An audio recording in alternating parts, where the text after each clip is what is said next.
Assalamu alaikum YouTube көрүүчүлөр, жылкы сүйүүчүлөр, туугандар. Бүгүн сатууда ушул кара тай чыгат экен туугандар. Кыргыз жылкы туугандар, кыргыз жылкы сурагандарга мына ушул кара тай карагыла, моюндун узундугун карагыла. Моюн бакубат жылкы экен өзү. 10 айлык тай экен туугандар. Тайдын бирок жогондуктары өтө жакшы экен.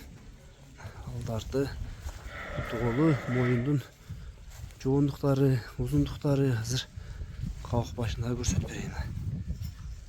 Жаныбар. Көкүрөктөрүн карагыла, көкүрөктү. Буттары, туяктары бардыгы таза. Жеши жакшы экен туугандар.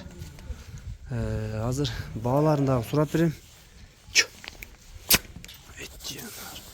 Колго көнүп калыптыр, жооштугу жоош экен. Любой адам караса боло берет дейт. Аял киши, жаш бала айырмасы жок дейт. Тай жоош экен. Бою канча чыгат дедиңер?